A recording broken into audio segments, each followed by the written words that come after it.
ડેમોમાં નવા પાણી આવે, કુવા બોરમાં પાણી છલકાઈ જાય, પાણીની વ્યવસ્થા થાય, સાથે સાથે ભારેથી અતિ ભારે સ્પેલ પણ ઘણી જગ્યાએ જોવા મળે. ગુજરાતના 80% નહીં પણ લગભગ 95 થી 98% વિસ્તારમાં વરસાદ થશે 25 થી 31 જુલાઈમાં. એટલે લગભગ કોઈ બાકાત નથી રહેવાનું. એટલે ફાઇનલ આપણા ગુજરાતમાં 25 થી 31 માં વરસાદ પડશે, સારો વરસાદ પડશે. પશ્ચિમ સૌરાષ્ટ્ર, કચ્છ અને ઉત્તર ગુજરાતના અમુક વિસ્તારો છે વરસાદથી વંચિત છે, એમને પણ લાભ મળશે. એટલે કે 8-10 ઇંચ સુધી પણ અમુક જગ્યાએ વરસાદ જઈ શકે છે. જે મારા અનુભવ છે એ પ્રમાણે હું એટલું કહી શકું કે આમાં કોઈ ફેરફાર થાય એવું નથી, આ સિસ્ટમ ફંટાય એવું નથી. હવે આ રાઉન્ડ ચાલુ થયું છે એનું મેઇન કારણ એ છે અત્યારે બે સિસ્ટમ છે ગુજરાતને અસર કરી રહી છે. હવે આને કારણે જે અત્યારે ઝાપટા પડી રહ્યા છે, આ ઝાપટા લગભગ આપણે 20 તારીખ સુધી ચાલુ રહેવાના છે. આમ જોઈએ તો આજે 17 જુલાઈનો દિવસ છે અને ખાસ કરીને જોઈએ તો જે જુલાઈ માસમાં પ્રથમ વરસાદી રાઉન્ડ આવ્યો, ત્યારબાદ થોડા દિવસનો બ્રેક અને બીજો રાઉન્ડ જે પરેશભાઈ ખાસ કરીને થોડા સમય પહેલા જે રીતે વાત કરી હતી કે 15 તારીખ બાદથી બીજો રાઉન્ડ આવી શકે છે અને મુજબ 15 તારીખ બાદથી એટલે કે ગઈકાલે પણ રાજ્યના અનેક વિસ્તારોમાં ખાસ કરીને રાજકોટ આસપાસના અનેક વિસ્તારોમાં સારો એવો વરસાદ જોવા મળ્યો છે. હળવાથી લઈને મધ્યમથી લઈને ક્યાંક ને ક્યાંક વાવણી લાયક વરસાદ પણ જોવા મળ્યો છે. ત્યારે હવે આગામી દિવસોમાં વરસાદની શું શક્યતા છે, અત્યારે શા માટે વરસાદ પડી રહ્યો છે, શું એનું કારણ છે અને હવે વરસાદનો મોટો રાઉન્ડ છે તે ક્યારે આવી શકે છે, તે તમામને લઈને વાત કરવી છે. ત્યારે આપણી સાથે હવામાન નિષ્ણાંત પરેશભાઈ ગોસ્વામી જોડાઈ ચૂક્યા છે. તો તેમની સાથે જ સીધી વાત કરીએ, વાત ગુજરાતી પર. પરેશભાઈ, વાત ગુજરાતીમાં પણ ખૂબ ખૂબ સ્વાગત કરું છું. જી નમસ્કાર સર, શું કહેશો કે આમ જોઈએ તો જે રીતે તમે પહેલા કહ્યું હતું કે 15 તારીખ બાદથી વરસાદનો બીજો રાઉન્ડ શરૂ થઈ શકે છે, જુલાઈ માસમાં બીજા રાઉન્ડની શરૂઆત થઈ ચૂકી છે. ખાસ કરીને અમારા રાજકોટ આસપાસ છે તે અત્યારે વરસાદ પડી રહ્યો છે અને કહી શકાય કે હળવો મધ્યમ વરસાદ છે તે અલગ અલગ વિસ્તારોમાં જોવા મળી રહ્યા છે. તો આ વરસાદી રાઉન્ડ કેટલા દિવસ ચાલશે અને આગામી દિવસોમાં હવે ક્યારે શક્યતા છે? કૃપાલસિંહભાઈ, આમ જોવા જઈએ તો જુલાઈ મહિનાના પ્રથમ અઠવાડિયામાં જ્યારે રાજ્યમાં સાર્વત્રિક વરસાદ હતો, એટલે કે લગભગ ગુજરાતના 75 થી 80% વિસ્તારમાં વરસાદ હતો, એ વરસાદ છે એ 8 જુલાઈએ પૂર્ણ થયો રાઉન્ડ. એ પછીથી આપણે એક વાત કરી હતી કે ભાઈ 15 થી 20 જુલાઈમાં છૂટાછવાયા વિસ્તારમાં વરસાદ આવશે.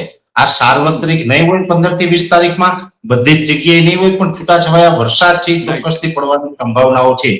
એ મુજબ જોવા જઈએ તો આપણે છેલ્લા 2 દિવસથી રાજ્યમાં છૂટાછવાયા વરસાદ પડવાની શરૂઆત થઈ છે. હજુ પણ હું કહું છું કે આ છૂટાછવાયા છે, આમાં સાર્વત્રિક બધી જ જગ્યાએ આવવાનું નથી. આ 20 તારીખ સુધી કૃપાલસિંહભાઈ આ રાઉન્ડ ચાલુ રહેવાનું છે. હવે આ રાઉન્ડ ચાલુ થયું છે એનું મેઇન કારણ એ છે અત્યારે બે સિસ્ટમ છે ગુજરાતને અસર કરી રહી છે. જો કે સિસ્ટમ તો ચોમાસા દરમિયાન અલગ અલગ ઘણી જગ્યાએ સક્રિય હોય, પણ બધી જ સિસ્ટમ છે એ ક્યાંય ને ક્યાંય આપણે અસર કરતા ન હોય. જો અત્યારે બંગાળની ખાડીની અંદર પણ એક સિસ્ટમ છે, પણ એ સિસ્ટમ ગુજરાતને લાભ નથી આપવાની, કેમ કે એ સિસ્ટમ છે ઉત્તર ભારતને લાભ આપવાની છે. એટલે બંગાળની ખાડીમાં સિસ્ટમ સક્રિય છે પણ એનાથી બહુ આપણે ફાયદો થવાનો નથી. એક વેસ્ટર્ન ડિસ્ટર્બન્સ પણ પસાર થઈ રહ્યું છે, પણ એ વેસ્ટર્ન ડિસ્ટર્બન્સને કારણે બહુ કંઈ ખાસ આપણે અસર થાય તેવું અત્યારે લાગતું નથી. એટલે વેસ્ટર્ન ડિસ્ટર્બન્સની અસર આપણે નથી થવાની. આપણે બે પરિબળો એવા છે જેને કારણે ગુજરાતમાં અત્યારે છૂટાછવાયા વરસાદ પડી રહ્યા છે. એક પરિબળ તો અરબ સાગર સક્રિય થયો, જેને કારણે મોન્સૂન ઓફશોર ટ્રફ હોય છે ખૂબ પોઝિટિવ છે. એટલે મોન્સૂન ઓફશોર ટ્રફને કારણે પણ ઝાપટા પડી રહ્યા છે. સાથે રાજ્ય ઉપર છેલ્લા 2 દિવસથી એક યુએસસી એટલે કે અપર એર સાયક્લોનિક, બરાબર, હવે આ જે સક્રિય થયું છે અપર એર સાયક્લોનિક યુએસસી, હવે આને કારણે જે અત્યારે ઝાપટા પડી રહ્યા છે, આ ઝાપટા લગભગ આપણે 20 તારીખ સુધી ચાલુ રહેવાના છે. પણ મેં આપને જણાવ્યું એમ છૂટાછવાયા ઝાપટા હશે, સાર્વત્રિક નહીં હોય. અમુક જગ્યાએ તીવ્ર થંડરસ્ટોર્મ થાય તો ત્યાં કદાચ ગાજવીજ સાથે થોડું વરસાદનું પ્રમાણ વધારે જોવા મળે, 1 થી 2 ઇંચ કે 3 ઇંચ સુધી પણ પહોંચી શકે. બાકી મોટા ભાગના વિસ્તારમાં સામાન્ય ઝાપટા જ પડવાના છે. ઝાપટાથી વધારે અપેક્ષા હમણાં નથી રાખવાની. બીજી વાત એ છે કે હવે 20 તારીખે આ રાઉન્ડ પૂર્ણ થાય પછી 21 થી 25 નું સેશન હશે, એ સેશનમાં ઝાપટામાં ઘટાડો થશે, પણ ઝાપટાઓ છે એ ચોક્કસથી ચાલુ રહેવાના છે, ઝાપટા બંધ નથી થવાના. અને જે સારા વરસાદની વાત કરીએ કે સાર્વત્રિક અને ઓલ ઓવર ગુજરાતમાં સારો વરસાદ, ભારેથી અતિ ભારે વરસાદ, જે વિસ્તારમાં અત્યાર સુધી વાવણી નથી થઈ એમને પણ સારા વરસાદનો લાભ મળે એવા વરસાદની વાત કરવા જઈએ તો એવો વરસાદ છે 25 જુલાઈ 2026 થી લઈ અને 31 જુલાઈ 2026 દરમિયાન જોવા મળે તેવી શક્યતાઓ છે. કેમ કે બંગાળની ખાડીની અંદર એક મજબૂત વેલ માર્ક લો પ્રેશર બનશે. સૌપ્રથમ તો એ યુએસસી બનશે, યુએસસી મજબૂત થઈને લો પ્રેશર બનશે, લો પ્રેશર છે એ વેલ માર્ક લો પ્રેશરની કેટેગરીમાં આવશે. હવે એ વેલ માર્ક લો પ્રેશરની કેટેગરીમાં આવે એટલે ખૂબ મજબૂત રીતે ગુજરાત ઉપરથી પસાર થશે. કેમ કે એ બંગાળની ખાડીની જે સિસ્ટમ છે એ મધ્યપ્રદેશ ઉપર આવશે, મધ્યપ્રદેશ ઉપર થઈને ગુજરાત ઉપર થઈને એ અરબ સાગરમાં અથવા તો પાકિસ્તાન તરફ આગળ વધે તેવી સંભાવનાઓ છે, જેને કારણે લગભગ તો મારું એવું માનવું છે કે ગુજરાતના 80% નહીં પણ લગભગ 95 થી 98% વિસ્તારમાં વરસાદ થશે 25 થી 31 જુલાઈમાં. એટલે લગભગ કોઈ બાકાત નથી રહેવાનું અને એની અંદર અમુક જગ્યાએ ભારેથી અતિ ભારે પણ જોવા મળશે. એટલે કે 8-10 ઇંચ સુધી પણ અમુક જગ્યાએ વરસાદ જઈ શકે છે. અને ખાસ જે મિત્રોને વરસાદ નથી, જો વરસાદ ન હોય એવા વિસ્તારની વાત કરવા જઈએ તો પશ્ચિમ સૌરાષ્ટ્ર, દ્વારકા, જામનગર, પોરબંદરમાં ઠીક છે, ગઈકાલે ધ્રોલ જોડિયા વાળો પટ્ટો છે કે ભાઈ પડદરીમાં વરસાદનો લાભ મળ્યો છે, પણ છતાંય દ્વારકા, જામનગર, પોરબંદર જે પશ્ચિમ સૌરાષ્ટ્ર કહીએ છીએ એ વરસાદમાં આ વર્ષે અત્યાર સુધી કોઈ ખાસ એમાં પરફોર્મન્સ જોવા નથી મળ્યું. એવી રીતે કચ્છ જિલ્લો છે પણ કોરો છે. ગઈકાલે અષાઢી બીજના દિવસે કચ્છની અંદર પણ મેઘના વધામણા ચોક્કસ થયા, પણ એવો કોઈ સારો વરસાદ નથી જેમ આ છૂટાછવાયા ઝાપટા છે એનો જ લાભ મળ્યો છે. સારો વરસાદ છે કચ્છ જિલ્લાને પણ 25 થી 31 માં મળશે. પશ્ચિમ સૌરાષ્ટ્રમાં દ્વારકા, જામનગર, પોરબંદરને પણ 25 થી 31 માં મળશે. સાથે ઉત્તર ગુજરાત, મધ્ય ગુજરાત, સૌરાષ્ટ્રના અન્ય વિસ્તાર અને દક્ષિણ ગુજરાત, આ તમામ એટલે ઓલ ઓવર ગુજરાતને 25 થી 31 જુલાઈમાં વેલ માર્ક લો પ્રેશર ને એ પણ મજબૂત વેલ માર્ક લો પ્રેશર, જેને કારણે સારો વરસાદ, એકંદરે ડેમોમાં નવા પાણી આવે, કુવા બોરમાં પાણી છલકાઈ જાય, પાણીની વ્યવસ્થા થાય, સાથે સાથે ભારેથી અતિ ભારે સ્પેલ પણ ઘણી જગ્યાએ જોવા મળે એવી શક્યતાઓ છે. એટલે એકંદરે ચોક્કસથી આપણે એટલું કહી શકાય કે વરસાદ લેટ ચોક્કસથી ગણી શકાય, જે અત્યાર સુધીમાં નથી જ થયો ત્યાં. પણ છતાં પણ જુલાઈની અંદર કોઈ વિસ્તાર કોરો નથી રહેવાનો, બધા જ વાવણી લાયક વરસાદનો લાભ મળી જવાનો છે. ખાસ કરીને મારે અહીંયા વાત આપણે એ દોહરાવવી છે કે અમે ઉનાળા દરમિયાન સતત પ્રયત્ન કરતા રહ્યા છે, એકલા હાથે પ્રયત્ન કર્યા છે. અમે પ્રયત્ન એ કર્યા કૃપાલસિંહભાઈ કે વિશ્વ આખું અને એમાં પણ ગુજરાતના લગભગ એક્સપર્ટ થી લઈને બધા જ વેધરની સંસ્થાઓથી લઈને બધા જ એક વાત ચલાવી હતી, અલ નીનો આવે છે, આવે છે ને વરસ નબળું થશે, દુષ્કાળ ને ગોળ જિલ્લા કઈક પિક્ચર ની, મારો વિષય નહીં પણ પિક્ચર ઉદાહરણો ઘણા બધા આપ્યા કે નબળું થશે, નબળું થશે. ત્યારે અમે આશ્વાસન આપવામાં કોઈ બાકી નથી રાખ્યું. તમારા જેવા મીડિયાના મારફતે અમે ખૂબ આશ્વાસન લોકોને આપ્યું કે ભાઈ ચિંતા નહીં કરો, ભલે અલનીનો આવવાનો છે ને અત્યારે અલનીનો સક્રિય પણ થઈ ચુક્યો છે, એમાં કોઈ ના નથી. અત્યારે પ્રશાંત મહાસાગરનું તાપમાન 2.5 ડિગ્રી ઉંચકાયું છે. હજુ પણ ઓગસ્ટ અને સપ્ટેમ્બરમાં એ વધુ સ્ટ્રોંગ બનશે અલનીનો. એટલે અલનીનો બનવાનો છે ને એ અત્યારે બની ચુક્યો છે, વધુ મજબૂત પણ થવાનો છે, એમાં કોઈ શંકાને સ્થાન નથી. પણ અલનીનોની અસર છે એ ઓછી આપણે જોવા મળશે. એનું મેઇન કારણ અમે બતાવતા હતા આઈઓડી, ઇન્ડિયન ઓશન ડાયપોલ, કે જે હિન્દ મહાસાગરનું તાપમાન ફેવરેબલ રહેશે, જેને કારણે અરબ સાગરને કાંઠે આવેલા તમામ રાજ્યમાં ચોમાસું સારું થશે. ગુજરાત, મહારાષ્ટ્ર, કોંકણ, ગોવા, કર્ણાટક, કેરળ, આ બધા રાજ્યના નામ આપણે આપ્યા હતા કે આ બધામાં વાંધો નહીં, ચોમાસું નબળું નથી થવાનું. ભલે ગયા વર્ષની સરખામણીએ જૂન અને જુલાઈ નબળા રહે પણ બહુ વાંધો નહીં આવે, ચોમાસું આપણું સારું રહેશે, દુષ્કાળ નથી પડવાનું, નબળું નથી થવાનું. અને એ મુજબનું ચિત્ર અત્યારે દેખાય છે. દેખાય છે એટલે જો કૃપાલસિંહભાઈ દેખાય છે એમાં હવે કોન્ફિડન્સ એક બીજી વાત કરવી છે. ઘણા બધા મિત્રોને આપણે 25 થી 31 ની વાત કરતા હોય ત્યારે એવું લાગતું હોય કે આગાહી કરે છે પણ કદાચ ખોટું પડશે તો હજી અમે રહી જશું. તો એટલા માટે હું કહું છું જુલાઈના પ્રથમ અઠવાડિયામાં 75-80% વિસ્તારમાં સારો વરસાદ થયો, બધાને વાવણી પણ થઈ. અને હવે આ જે ઝાપટા ચાલી રહ્યા છે આનું અમે ઘણા સમયથી કહેતા હતા. અને 25 થી 31 જુલાઈ વાળું સેશન છે ને એમાં અત્યારે જે મારા અનુભવ છે એ પ્રમાણે હું એટલું કહી શકું કે આમાં કોઈ ફેરફાર થાય એવું નથી, આ સિસ્ટમ ફંટાય એવું નથી. જે પરિબળો થઈ ગયા છે, જો કોઈ પણ વરસાદની સિસ્ટમ આવતી હોય ને સામે કોઈ એન્ટી સાયક્લોન બની જાય, કોઈ મજબૂત વેસ્ટર્ન ડિસ્ટર્બન્સ હોય ને એક કેશાકર્ષણના ભાગરૂપે એમને ખેંચી જાય, અથવા તો કોઈ યુએસી મજબૂત થાય અને એ પછી સિસ્ટમને ફંટાવી નાખે, આવું ઘણી વખત બનતું હોય. 25 થી 31 જુલાઈ વાળી જે સિસ્ટમ આવી રહી છે એ સિસ્ટમને ફંટાવાના કોઈ ચાન્સ નથી. એટલે ફાઇનલ આપણા ગુજરાતમાં 25 થી 31 માં વરસાદ પડશે, સારો વરસાદ પડશે. પશ્ચિમ સૌરાષ્ટ્ર, કચ્છ અને ઉત્તર ગુજરાતના અમુક વિસ્તારો છે વરસાદથી વંચિત છે, એમને પણ લાભ મળશે.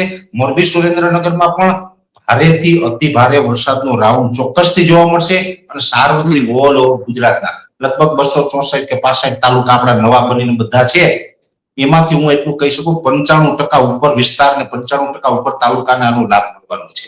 પછી બે અવડા એરિયામાં 2-5 તાલુકા બાકી રહે એ વાત અલગ છે. 95 થી 98% વિસ્તારને સારા વરસાદનો લાભ મળવાનો છે, એટલે કોઈ ચિંતા કરવાની જરૂર નથી. આ રાઉન્ડમાં બધા જ એમ કહેશે કે હવે અમારું વર્ષ ઓકે થઈ ગયું છે, એવો વરસાદ થશે. અને આ રાઉન્ડ 31 તારીખે પૂર્ણ થાય પછી એવું નથી કે 31 પછીથી વરસાદ ગાયબ છે. ઓગસ્ટમાં વરસાદ પડતા રહેવાના છે, અને એમાંય ઓગસ્ટનું છેલ્લું અઠવાડિયું છે એમાં તો પાછો ભારેથી અતિ ભારે પણ વરસાદ આવશે. એટલે જે લોકો ઉનાળા દરમિયાન જે અલ નીનોની વાત કરતા હતા, ક્યાંક ને ક્યાંક લોકોમાં જે ડર ફેલાણો હતો, અને અમે ત્યારે એમ કહેતા હતા કે ડરવાની જરૂર નથી. આ જે ડર ફેલાવતા હતા ને એ બધું હમણાં પછી બેસી જવાનું છે. એમાં કઈ તથ્ય રહેવાનું નથી કૃપાલસિંહ. એટલે આખું ચિત્ર આ છે. જી, તો પરેશભાઈ જે રીતે વાત કરી છે એ મુજબ જોઈએ તો હજુ આગામી દિવસોમાં ખૂબ સારા વરસાદની શક્યતા છે. અત્યારે પણ અનેક વિસ્તારોમાં વરસાદ છે તે ચાલુ છે, અનેક વિસ્તારોમાં સારો એવો વરસાદ પડી પણ ચૂક્યો છે, અને જે રીતે વાત કરી છે કે આગળ પણ આ રીતે વરસાદ ચાલુ રહેવાના છે. પરેશભાઈ, હવે એ જાણવું છે કે બંગાળની ખાડીને અરબ સાગર શું અત્યારે સક્રિય છે? અરબ સાગરમાં કોઈ સિસ્ટમ બને તેવી શક્યતાઓ છે? જો બંગાળની ખાડી તો સક્રિય છે, એક સિસ્ટમ છે, અને એ સિસ્ટમ ઉત્તર ભારત તરફ જવાની છે. એના પછીની એ સિસ્ટમ નીકળી પછી બીજી સિસ્ટમ બનશે, એ આપણા તરફ આવવાની છે 25 થી 31માં. એટલે બંગાળની ખાડી તો સક્રિય છે, પણ અરબ સાગર પણ સક્રિય છે. કેમ કે અત્યારે જે આ ઝાપટા પડી રહ્યા છે એ પણ અરબ સાગરની સક્રિયતા બતાવી રહ્યું છે. કેમ કે અરબ સાગર સક્રિય છે એટલા માટે જે મોન્સૂન ઓફશોર ટ્રફ છે એ પોઝિટિવ થયો છે, અને મોન્સૂન ઓફશોર ટ્રફ પોઝિટિવ છે એટલે પણ વરસાદ પડે છે. સાથે એક યુએસી જે પાકિસ્તાનના અમુક ભાગો, કચ્છના ભાગો, ને આપણા જે ઉત્તર ગુજરાતના જે પાકિસ્તાન બોર્ડર આવેલા વિસ્તારો છે એ તમામ વિસ્તારો ઉપર એક યુએસી છે, અપર એર સાયક્લોનિક છે, અને જેને કારણે અત્યારે ઘણા વિસ્તારમાં વરસાદ જોવા મળી રહ્યો છે. એટલે આ બધા જે મોન્સૂન ઓફશોર ટ્રફ કે યુએસી ના જે પરિબળો સક્રિય છે એ અરબ સાગર સક્રિય હોય તો જ આ બધું સિસ્ટમો છે બને. એટલે અરબ સાગર પણ સક્રિય છે. ભલે અત્યારે કોઈ મજબૂત સિસ્ટમ અરબ સાગરમાં નથી, પણ ચોક્કસથી અરબ સાગર સક્રિય છે. અને હું તો એમ કહું કે અરબ સાગરની સિસ્ટમને કારણે જુલાઈના પ્રથમ અઠવાડિયામાં તો એક વરસાદનો રાઉન્ડ મળ્યો, બરાબર. પણ બંગાળની ખાડીની સિસ્ટમ પણ ગુજરાત માટે જરૂરી હતી, કેમ કે આ જે કચ્છ અને પશ્ચિમ સૌરાષ્ટ્ર ઉત્તર ગુજરાતમાં થોડુંક નબળું હતું ને, એ બંગાળની ખાડીની સિસ્ટમ આવે તો જ એમને લાભ વધારે મળે. અરબ સાગરની સિસ્ટમથી એને લાભ વધારે ના મળે. એટલે બંગાળની ખાડીની સિસ્ટમ આવી ખૂબ જરૂરી હતું. મને આશા પણ હતી, ઘણા સમયથી અમે પ્રિડિક્શન પણ કરતા હતા. અને આમ તો આ તારીખ 25 થી 31 તો કૃપાલસિંહ આપણે પણ બંને ભાઈઓ લગભગ ઘણા સમયથી આની વાત કરી રહ્યા છે. એટલે અમને એક અંદાજ હતો કે આ તારીખમાં બંગાળની ખાડીમાંથી એક સિસ્ટમ આવશે, અને એ સિસ્ટમ આવી રહી છે. એટલે અરબ સાગર સક્રિય છે, પણ બંગાળની ખાડી અત્યારે વધારે સક્રિય છે અરબ સાગર કરતા. એટલે બંગાળની ખાડીમાં બેક ટુ બેક સિસ્ટમ બની રહી છે, અને અરબ સાગરને કારણે અત્યારે ઝાપટા પડી રહ્યા છે. જી, પરેશભાઈ, અંતિમ પ્રશ્ન છે કે અત્યારે જોઈએ તો આમ દર થોડા દિવસના વિરામ બાદ ફરી વરસાદ છે તે આવી રહ્યો છે, અને અનેક વિસ્તારોમાં સારો એવો વરસાદ પડ્યો છે. તો આગામી દિવસોમાં કોઈ વધારે બ્રેકની શક્યતા છે કે ખેડૂતોને પિયત આપવું પડે એવી કોઈ શક્યતાઓ છે? જો કૃપાલસિંહભાઈ, બ્રેકની શક્યતાઓ હવે ખૂબ મને ઓછી લાગી રહી છે. એનું કારણ છે કે મેં ઘણી વખત એ પણ કીધું હતું, દર વર્ષે જે વરસાદની ટકાવારી વધારે જોવા મળે, ગયા વર્ષે 109% વરસાદ હતો, એ આ વર્ષે 90 થી 93% સુધીનું જે અનુમાન છે. તો એની અંદર જે વરસાદની ઘટ પડવાની છે એ ઘટ જૂન અને જુલાઈમાં જ જોવા મળશે. તો જો જૂન મહિનાની અંદર પણ આપણે વરસાદની ઘટ અનુભવી, પછી મેં એ વાત પણ કરી હતી કે જુલાઈમાં વરસાદ થશે પણ દર વર્ષની સરખામણીએ ઓછા. તો એ મુજબ દર વર્ષની સરખામણીએ જુલાઈમાં ઓછા છે. વરસાદ તો થયો પણ દર વર્ષની સરખામણીએ ઓછા. એટલે આ જે ઘટનો જે સમયગાળો હતો એ હવે આપણે પાર કરી રહ્યા છીએ. એટલે એટલું ચોક્કસથી કહી શકાય કે આગળ જે ઓગસ્ટ અને સપ્ટેમ્બર છે એમાં વરસાદની ઘટ ન પડે, અને એકંદરે વરસાદ છે કન્ટિન્યુ પડતા રહેશે. એટલે બહુ ચિંતાનું કારણ નથી.